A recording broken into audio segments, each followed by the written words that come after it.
ನಾನು ಹೈಸ್ಕೂಲ್ ಅವ್ರ ಕಾಲೇಜ್ಗೆ ಹೋಗುವಾಗ ನಮ್ಮಮ್ಮ ಅಥವಾ ನಮ್ಮ ಅಜ್ಜಿ ಹೀಗೆ ಮಾಡಬೇಡ ಹಾಗೆ ಮಾಡಬೇಡ ದೇವಸ್ಥಾನಕ್ಕೆ ಹೋಗು ಪೂಜೆ ಮಾಡು ಅಂತೆಲ್ಲ ಹೇಳ್ತಾ ಇದ್ರೆ ಈ ದೊಡ್ಡವ್ರು ಏನೇನೋ ನಂಬ್ತಾರೆ ಬರೀ ಮೂಢನಂಬಿಕೆ ಇವ್ರದ್ದು ಅಂದ್ಕೊಂಡು ಓಡಾಡ್ಕೊಂಡಿದ್ದೆ. ಬಟ್ ಪ್ರಾಬ್ಲಮ್ ಏನಾಗ್ತಿತ್ತು ಅಂದರೆ ನಮ್ಗೆ ಏನೇ ಒಂದು ರಿಚುವಲ್ ಫಾಲೋ ಮಾಡೋಕ್ಕೆ ಹೇಳಿದರೆ ಅದು ಯಾಕೆ ಮಾಡಬೇಕು ಅದರ ರೀಸನ್ ಏನು ಅಂತ ನಮ್ಗೆ ಯಾರೂ ಎಕ್ಸ್ಪ್ಲೇನ್ ಮಾಡ್ತಾ ಇರಲಿಲ್ಲ. ಅವ್ರು ಮೇ ಬಿ ನಮಗೆ ಅದನ್ನ ಎಕ್ಸ್ಪ್ಲೇನ್ ಮಾಡೋಕ್ಕೆ ಟ್ರೈ ಮಾಡಿದ್ರೂ ಅದನ್ನ ಗ್ರಾಸ್ಪ್ ಮಾಡ್ಕೊಳ್ಳೋಷ್ಟು ಒಂದು ನಮಗೆ ಮೆಚುರಿಟಿ ಆರ್ ಪೇಷನ್ಸ್ ಇರ್ತಾ ಇರಲಿಲ್ವೇನೋ. We would be so attracted to flashy things, right? But ಈಗ as we grow older and wiser ನಮ್ಮ ದೇಶದ ಕಲ್ಚರ್, ಟ್ರೆಡಿಷನ್, ಬಿಲೀವ್ಸ್ ಎಷ್ಟು ಡೀಪ್ ಆಗಿದೆ ಆ್ಯಂಡ್ ಸೈನ್ಸ್ ಕೆಲವು ವಿಷಯಗಳನ್ನ ಪ್ರೂವ್ ಮಾಡೋದಕ್ಕಿಂತ ಮುಂಚೆನೇ ಆಗಿನ ಕಾಲದಿಂದನೇ ನಾವು ಹೇಗೆ ಕೆಲವು ಕಸ್ಟಮ್ಸ್ನ ಫಾಲೋ ಮಾಡ್ತಾ ಬಂದಿದ್ದೀವಿ ಅನ್ನೋದನ್ನು ಅರ್ಥ ಮಾಡ್ಕೊಳ್ಳೋಕೆ ಸ್ಟಾರ್ಟ್ ಮಾಡಿದ ಮೇಲೆ ಅದ್ರ ಬಗ್ಗೆ ಇಂಟ್ರೆಸ್ಟ್, ಕ್ಯೂರಿಯಾಸಿಟಿ, ರೆಸ್ಪೆಕ್ಟ್ ಎಲ್ಲವೂ ಜಾಸ್ತಿ ಆಗ್ತಾ ಹೋಯಿತು. Most of them were not blind believes.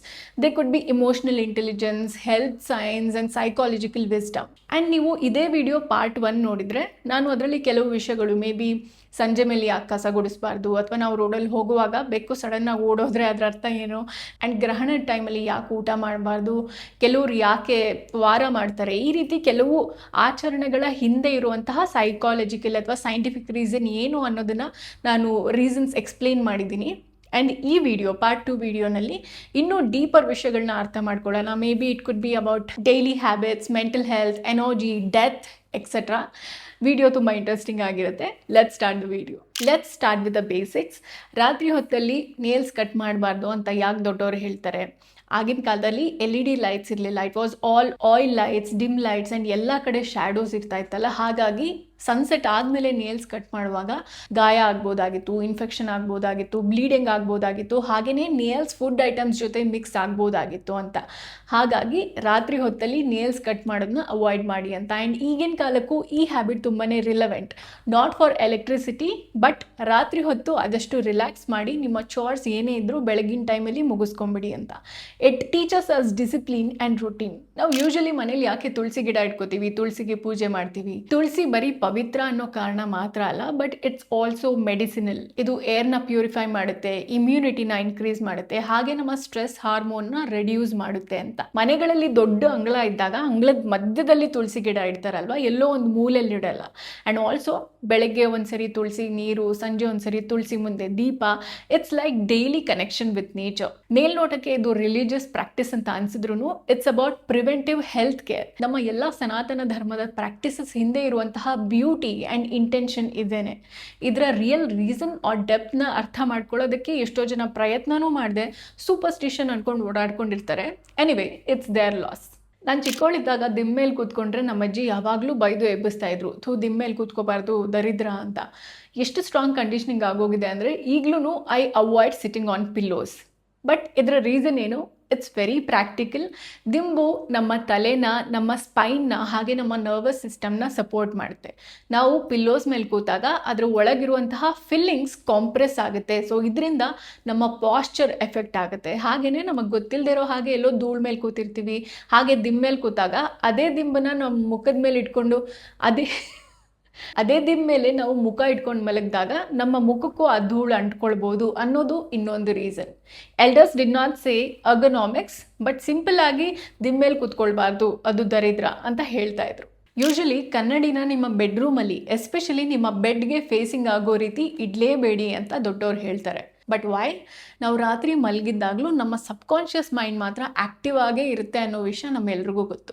So ನಮಗೆ ರಾತ್ರಿ ಅರ್ಧಂಬರ್ಧ ಎಚ್ಚರ ಆದಾಗ, ಪೂರ್ತಿ ಕಾನ್ಷಿಯಸ್ ಇಲ್ಲದೇ ಇದ್ದಾಗ ನಮ್ಮ ಮೂಮೆಂಟ್ನ ನಾವೇ ಮಿರರಲ್ಲಿ ನೋಡಿಕೊಂಡು ಸಡನ್ಲಿ ಗಾಬರಿ ಆಗ್ಬೋದು, ಬೆಚ್ಚಿ ಬೀಳ್ಬೋದು ಅಥವಾ ಹೆದರ್ಕೊಳ್ಬೋದು. ಇದರಿಂದ ಪುವರ್ ಸ್ಲೀಪ್ ಕ್ವಾಲಿಟಿ ಆಗುತ್ತೆ. And poor sleep quality naturally leads to poor mental health. And also heart weak ಇರೋರ್ಗಂತೂ ದಿಸ್ ಕುಡ್ ಬಿ ಫೇಟಲ್.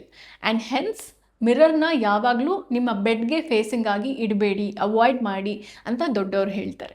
ಒಂದು ಮನೆಯಲ್ಲಿ ಸಾವಾದಾಗ ಆ ಮನೆಯವರು ಹೆವಿ ಫುಡ್, ಮಸಾಲಾ ಫುಡ್ ಇದನ್ನೆಲ್ಲ ಅವಾಯ್ಡ್ ಮಾಡ್ತಾರೆ. ಒಂದು ಸ್ವಲ್ಪ ದಿವಸಕ್ಕೆ ಬ್ಲ್ಯಾಂಡ್ ಅಥವಾ ಸಪ್ಪೆ ಫುಡ್ನ ತಿಂತಾರೆ ಅಂತ ನಮ್ಮೆಲ್ರಿಗೂ ಗೊತ್ತು. ರೀಸನ್ ಏನು? ಸಾವಿನ ಮನೇಲಿ ದುಃಖ ಜಾಸ್ತಿ ಇರುತ್ತೆ. ಅಲ್ಲಿನ ಜನರು ತುಂಬ ನೋವಲ್ಲಿರ್ತಾರೆ.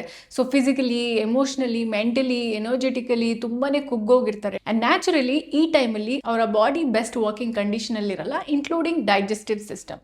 ಹೆವಿ ಫುಡ್ ತಿನ್ನೋ ಮನಸ್ಸು ಅವ್ರಿಗಿರಲ್ಲ. ಆ್ಯಂಡ್ ತಿಂದ್ರೂ ಅದನ್ನ ಆ ಮೂಮೆಂಟಲ್ಲಿ ಡೈಜೆಸ್ಟ್ ಮಾಡೋಷ್ಟು ಎಫಿಷಿಯೆಂಟ್ ಆಗಿ ಅವ್ರ ಬಾಡಿ ವರ್ಕ್ ಆಗ್ತಾ ಇರಲ್ಲ. ಹಾಗಾಗಿ ಕೆಲವು ದಿನದ ಮಟ್ಟಿಗೆ ಬ್ಲ್ಯಾಂಡ್ ಫುಡ್ ಆರ್ ಸಪ್ಪೆ ಫುಡ್ನ ಪ್ರಿಫರ್ ಮಾಡ್ತಾರೆ. Light food supports emotional recovery. ಇದು ರಿಸ್ಟ್ರಿಕ್ಷನ್ ಅಲ್ಲ, it's care. The most basic ritual, ಒಂದು ಎವ್ರಿಡೇ ಆಕ್ಟಿವಿಟಿ ಬಗ್ಗೆ ಸ್ವಲ್ಪ ಡೀಪ್ ಆಗಿ ತಿಳ್ಕೊಳ್ಳೋಣ. ಪೂಜೆಲಿ 3 ಎಲಿಮೆಂಟ್ಸ್ ಇದ್ದೇ ಇರುತ್ತೆ: ಲೈಟ್, ಫ್ರಾಗ್ರೆನ್ಸ್, ಮೂಮೆಂಟ್. ಹಿಂದೂ ಫಿಲಾಸಫಿಯಲ್ಲಿ ಬೆಳಕು ಅಂದರೆ ಜ್ಞಾನ, ಕತ್ತಲು ಅಂದರೆ ಅಜ್ಞಾನ. ಸೊ ನಾವು ದೇವ್ರ ಮುಂದೆ ದೀಪ ಹಚ್ತಾ ಇದ್ದೀವಿ ಅಂದರೆ ನಾನು ಕನ್ಫ್ಯೂಷನಿಂದ ಆಚೆ ಬಂದು ಬೆಳಕಿನ ಕಡೆ ಅಥವಾ ಜ್ಞಾನದ ಕಡೆ ನಡೆಯೋದಕ್ಕೆ ಇಚ್ಛಿಸ್ತೀನಿ ಅಂತ. ಬಟ್ ವೇಟ್, ಇದಕ್ಕೊಂದು ಸೈಂಟಿಫಿಕ್ ಲಾಜಿಕ್ ಕೂಡ ಇದೆ.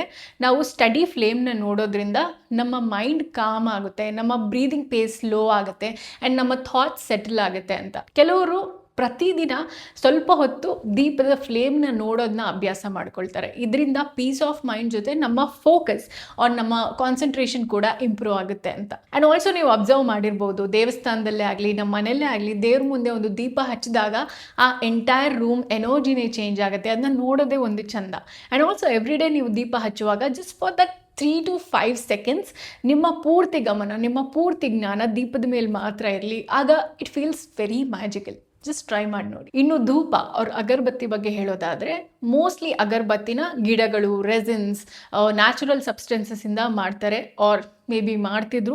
ಅನ್ಫಾರ್ಚುನೇಟ್ಲಿ ನಾವು ಎವ್ರಿಥಿಂಗ್ ಈಸ್ ಕಮರ್ಷಿಯಲೈಸ್ಡ್. ಸೊ ಆಗ ಎಷ್ಟೊಂದು ಅಗರಬತ್ತಿಗಳಲ್ಲಿ ಆ್ಯಂಟಿ ಬ್ಯಾಕ್ಟೀರಿಯಲ್ ಪ್ರಾಪರ್ಟೀಸ್ ಇರ್ತಾಯಿತ್ತು that use to purify the air. And ಇದರ ಇನ್ನೂ ಡೀಪರ್ ರೀಸನ್ ನೋಡೋದಾದರೆ, ಸ್ಮೆಲ್ ಡೈರೆಕ್ಟ್ಲಿ ನಮ್ಮ ಎಮೋಷನ್ಸ್ ಆ್ಯಂಡ್ ಮೆಮರಿಗೆ ಕನೆಕ್ಟ್ ಆಗಿರುತ್ತೆ. ಸೊ ಎವ್ರಿ ಟೈಮ್ ನಾವು ಧೂಪನ ಸ್ಮೆಲ್ ಮಾಡಿದಾಗ ವಿ ಆಟೋಮ್ಯಾಟಿಕಲಿ ರಿಮೆಂಬರ್ ದೇವಸ್ಥಾನ, ದೇವರು ಅಥವಾ positive vibes experience and instantly prayer ಮೋಡ್ಗೆ ಶಿಫ್ಟ್ ಆಗುತ್ತೆ. ಜಸ್ಟ್ ಲೈಕ್ ಜಿಮ್ ಸ್ಮೆಲ್ ಅಂದರೆ ವರ್ಕೌಟ್, ಕಾಫಿ ಸ್ಮೆಲ್ ಅಂದರೆ ಅಲರ್ಟ್ನೆಸ್ ಆರ್ ರಿಫ್ರೆಶಿಂಗ್, ಅದೇ ರೀತಿ incense is equal to calmness.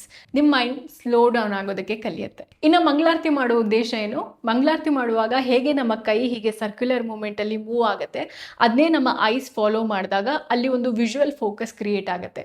So ನಮ್ಮ ಯೋಚನೆಗಳು ಅಲ್ಲಿಂದಿಲ್ಲಿ ಇಲ್ಲಿಂದಲ್ಲಿ ಹೇಗೆ ಕೋತಿ ಥರ ಜಂಪ್ ಮಾಡ್ತಿರತ್ತೆ, ಆ ಮೂಮೆಂಟಲ್ಲಿ ಅಟ್ಲೀಸ್ಟ್ ಅದನ್ನ ನಿಲ್ಲಿಸಿ ಪ್ರೆಸೆಂಟ್ ಮೂಮೆಂಟ್ಗೆ ಬರುತ್ತೆ ಅಂತ. It's like moving meditation. So ನಾವು ದೀಪ ಹಚ್ಚುವಾಗ, ಊದಿನ ಕಡ್ಡಿ ಬೆಳಗುವಾಗ, ಮಂಗಳಾರತಿ ಮಾಡುವಾಗ ಜಸ್ಟ್ ಟ್ರೆಡಿಷನ್ನ ಫಾಲೋ ಮಾಡ್ತಾ ಇಲ್ಲ, ಬಟ್ ನಮ್ಮ ಮೈಂಡ್ನ ಕಾಮ್ ಡೌನ್ ಮಾಡ್ತಾ ಇರ್ತೀವಿ, ನಮ್ಮ ಸುತ್ತಲಿನ ಸ್ಪೇಸ್ನ ಕ್ಲೆನ್ಸ್ ಮಾಡ್ತಾ ಇರ್ತೀವಿ, ಹಾಗೆ ನಮ್ಮ ಸೆನ್ಸಸ್ ಮೇಲೆ ಫೋಕಸ್ ಇಟ್ಟಿರ್ತೀವಿ ಆ್ಯಂಡ್ ನಮ್ಮ ನರ್ವಸ್ ಸಿಸ್ಟಮ್ನ ರೀಸೆಟ್ ಮಾಡ್ತಾ ಇರ್ತೀವಿ. ನಮ್ಮ ಹಿರಿಯರು ಇದನ್ನ ನ್ಯೂರೋ ಸೈನ್ಸ್ ಅಂತ ಕರೆದು ಕಾಂಪ್ಲಿಕೇಟ್ ಮಾಡಲಿಲ್ಲ, ಸಿಂಪಲ್ ಆಗಿ ಭಕ್ತಿಯಿಂದ ಪೂಜೆ ಮಾಡೋದು ಅಂತ ಹೇಳಿದ್ರು. ಸೊ ಯಾರಾದರೂ ನಿಮಗೆ ಯಾಕೆ ಪೂಜೆ ಮಾಡ್ತೀರಾ, ಇದರ ಹಿಂದೆ ಇರೋ ರೀಸನ್ ಏನು ಅಂತ ಕೇಳಿದ್ರೆ, ಗೊತ್ತಿಲ್ಲ, ನಮ್ಮಮ್ಮ ನಮ್ಮ ಅಜ್ಜಿ ಎಲ್ಲ ಫಾಲೋ ಮಾಡ್ತಾಯಿದ್ರು, ನಾನು ಮಾಡ್ತಾ ಇದ್ದೀನಿ ಅಂತ ಹೇಳಬೇಡಿ. Now you know the deep reason behind it. Be proud of it. ಎಕ್ಸಾಮ್ಸಿಗೆ ಮುಂಚೆ ಅಥವಾ ಗೃಹ ಪ್ರವೇಶದಲ್ಲಿ ಅಥವಾ ಹೊಸ ಗಾಡಿ ಪೂಜೆ ಮಾಡುವಾಗ ನಾವು ತೆಂಗಿನಕಾಯಿನ ಹೊಡಿತೀವಲ್ವಾ, ಇದು ಟ್ರೆಡಿಷನ್ ಮಾತ್ರ ಅಲ್ಲ. ತೆಂಗಿನಕಾಯಿನ ನಮ್ಮ ಹಿಂದೂ ಟೆಕ್ಸ್ಟ್ ಪ್ರಕಾರ ಶ್ರೀಫಲ್ ಅಥವಾ ಶ್ರೀಫಲ ಅಂತ ಕರೀತಾರೆ, which means divine fruit.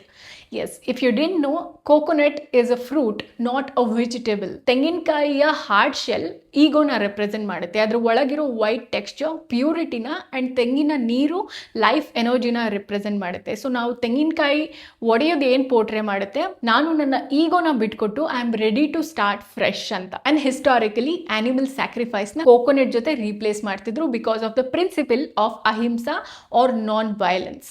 And ಇನ್ನೊಂದು ರೀತಿ ಯೋಚನೆ ಮಾಡಿದ್ರೆ, ತೆಂಗಿನಕಾಯಿ ನಾರು ಕೂದಲು ರೀತಿ ಇರುತ್ತೆ, ತೆಂಗಿನಕಾಯಿ ಗಟ್ಟಿ ಶೆಲ್ ಏನಿದೆ ಅದು ನಮ್ಮ ತಲೆ ರೀತಿ ಇರುತ್ತೆ, ಆ್ಯಂಡ್ ತೆಂಗಿನಕಾಯಿ ನೀರು ಲೈಫ್ ಎಸೆನ್ಸ್ನ ರಿಪ್ರೆಸೆಂಟ್ ಮಾಡುತ್ತೆ ಅಂತ. ಸೊ ಒಂದು group of civilise people decide ಮಾಡಿದ್ರು, ಒಂದು ಲೈಫ್ನ ಹಾರ್ಮ್ ಮಾಡೋದ್ರ ಬದಲು ತೆಂಗಿನಕಾಯಿನ as a symbolic surrender offer ಮಾಡೋಣ ಅಂತ. ಆ್ಯಂಡ್ ಸೈಕಾಲಜಿಕಲಿ ಸ್ಪೀಕಿಂಗ್, ಶುಭ ಕಾರ್ಯದಲ್ಲಿ ತೆಂಗಿನಕಾಯಿ ಹೊಡೆಯುವಾಗ ಒಂದು ಮೆಸೇಜ್ ನಮ್ಮ ಬ್ರೈನ್ಗೆ ಹೋಗುತ್ತೆ, ದಿಸ್ ಮೊಮೆಂಟ್ ಈಸ್ ಇಂಪಾರ್ಟೆಂಟ್ ಅಂತ. ನಮ್ಮ ಫೋಕಸ್ ಶಾರ್ಪ್ ಆಗುತ್ತೆ, ನಮ್ಮ ಇಂಟೆನ್ಷನ್ ಕ್ಲಿಯರ್ ಆಗುತ್ತೆ. ನೀವೇ ಯೋಚನೆ ಮಾಡಿ, ಇನ್ ಕೇಸ್ ಒಂದು ಹೊಸ ಗಾಡಿಗೆ ಪೂಜೆ ಮಾಡಿಸ್ತಾ ಇದ್ದಾರೆ ಅಥವಾ ಗೃಹ ಪ್ರವೇಶದಲ್ಲಿ ಕಾಯಿ ಹೊಡಿತಾ ಇದ್ದಾರೆ ಅಂತ ಅಂದರೆ, ಆ ಓನರ್ ತಲೆಯಲ್ಲಿ ಆ ಮೂಮೆಂಟಲ್ಲಿ ಏನು ಓಡ್ತಾ ಇರ್ಬೋದು, ನನ್ನ ಲೈಫಲ್ಲಿ ಎಲ್ಲ ಒಳ್ಳೆಯದೇ ಆಗ್ತಾ ಇದೆ, ಇನ್ನು ಮುಂದೆನೂ ಎಲ್ಲ ಒಳ್ಳೆಯದೇ ಆಗಲಿ ದೇವ್ರೆ ಅನ್ನೋ ಒಂದು ಆಪ್ಟಿಮಿಸಮ್, ಅನ್ನೋ ಒಂದು ಕಾನ್ಫಿಡೆನ್ಸ್ ಜಾಸ್ತಿ ಆಗುತ್ತೆ. ಹಾಗಾಗಿ ತೆಂಗಿನಕಾಯಿ ಹೊಡೆಯೋದು ಸೂಪರ್ಸ್ಟಿಷನ್ ಅಲ್ಲ, but it's culture, it's symbolism, it's mental conditioning. Shallow mindset ಇಟ್ಕೊಂಡು ಎಲ್ಲ ಟ್ರೆಡಿಷನು ಸೂಪರ್ಸ್ಟಿಷನ್ ಅಂತ ಕರೆಯೋದ್ರ ಬದಲು we need to start questioning with curiosity. ನಿಮ್ಮ ಎಲ್ಡರ್ಸ್ ಏನೋ ಒಂದು ರಿಚುವಲ್ ಫಾಲೋ ಮಾಡ್ತಾ ಇದ್ದಾರೆ ಅಂದರೆ ಜಸ್ಟ್ ಆಸ್ಕ್ ಯುವರ್ ಸೆಲ್ಫ್, ಇದಕ್ಕೆ ಏನಾದರೂ ಸೈಕಾಲಜಿಕಲ್ ರೀಸನ್ ಇರ್ಬೋದಾ, ಸ್ಪಿರಿಚುವಲ್ ಮೀನಿಂಗ್ ಇರ್ಬೋದಾ, ಅಥವಾ ಸೈಂಟಿಫಿಕ್ ಲಾಜಿಕ್ ಇರ್ಬೋದಾ ಅಂತ. Because once you start probing ಅಲ್ಲ, your brain gets active and ನಿಮ್ಮ ಪರ್ಸ್ಪೆಕ್ಟಿವ್ ಎಕ್ಸ್ಪ್ಯಾಂಡ್ ಆಗುತ್ತೆ. ನಿಮ್ಮ ಓನ್ ಕಲ್ಚರ್ನ ನೀವೇ ಲಿಟಲ್ ಮಾಡೋದನ್ನು ನಿಲ್ಲಿಸಿ, ಸ್ಟಾರ್ಟ್ ಓನಿಂಗ್ ಇಟ್. ಎಷ್ಟೋ ಟ್ರೆಡಿಷನ್ ಮೀನಿಂಗ್ಲೆಸ್ ಅಲ್ಲ, but they were just misunderstood. Old generation ಯಾಕೆ ಅನ್ನೋ ಒಂದು ರೀಸನ್ ಕಳೆದೋಗಿ ರಿಚುವಲ್ಸ್ ಮಾತ್ರ ಉಳ್ಕೊಂಡಿದೆ. ಬಟ್ ನಾವು ಈಗ ಅದರ ಡೀಪರ್ ಮೀನಿಂಗ್ ಏನು ಅನ್ನೋದನ್ನು ಅರ್ಥ ಮಾಡಿಕೊಂಡು ನಮ್ಮ ಫ್ಯೂಚರ್ ಜನ್ರೇಷನ್ಗೂ ಫಾರ್ವರ್ಡ್ ಮಾಡೋದು ನಮ್ಮ ರೆಸ್ಪಾನ್ಸಿಬಿಲಿಟಿ ಆಗಿದೆ. Not blindly but consciously. ಎಷ್ಟೋ ಧರ್ಮಗಳಲ್ಲಿ ಅದ್ಯಾಕೆ ಹೀಗೆ, ಇದ್ಯಾಕೆ ಹೀಗೆ ಅಂತ ಕ್ವೆಶ್ಚನ್ ಮಾಡೋ ರೈಟ್ಸೇ ಜನರಿಗೆ ಇರಲ್ಲ. ಅವ್ರ ಪ್ರಕಾರ ಅದು ಮಹಾಪಾಪ. ಬಟ್ ನಮ್ಮಲ್ಲಿ ಎಷ್ಟೋ ಫ್ರೀಡಮ್ ಇದೆ. You can experiment it, you can question it. ಒಂದು ಪ್ರಾಕ್ಟೀಸ್ನ ಹಿಂದೆ ಇರುವಂತಹ ರೀಸನ್ ಏನು ಅಂತ ಕೇಳಿ ತಿಳ್ಕೊಳ್ಳುವಂತಹ ಫ್ರೀ ವಿಲ್ ನಮಗಿದೆ. So don't just follow the culture, understand it, respect it, preserve it. ನಮ್ಮ ಕಲ್ಚರ್ನ ನಾವು ಜೀವಂತವಾಗಿ ಇಟ್ಕೊಳ್ಳೋದು ಹೀಗೆ. ಆ್ಯಂಡ್ ಈ ವಿಡಿಯೋದಿಂದ ನಿಮ್ಮ ಟೈಮ್ಗೊಂದು ವ್ಯಾಲ್ಯೂ ಸಿಕ್ತು ಆ್ಯಂಡ್ ಹಾಗೆ ಏನೋ ಒಂದು ಕಲಿಯೋದಕ್ಕೆ ಹೆಲ್ಪ್ ಆಯಿತು ಅಂತ ನಿಮ್ಗೆ ಅನಿಸಿದ್ರೆ like and comment and share ಮಾಡೋ ಮೂಲಕ ನನ್ನ ಟೈಮ್ ಆ್ಯಂಡ್ ಎಫರ್ಟ್ನ ಸಪೋರ್ಟ್ ಮಾಡಿ ಅಂತ ಕೇಳ್ಕೊತಾ ಈ ವಿಡಿಯೋನ ಇಲ್ಲೇ ಮುಗಿಸ್ತಾ ಇದ್ದೀನಿ. ಮುಂದಿನ ವಾರ ಇನ್ನೊಂದು ಅರ್ಥಪೂರ್ಣವಾದ ವಿಡಿಯೋ ಜೊತೆ ಸಿಗ್ತೀನಿ. ನಮಸ್ಕಾರ.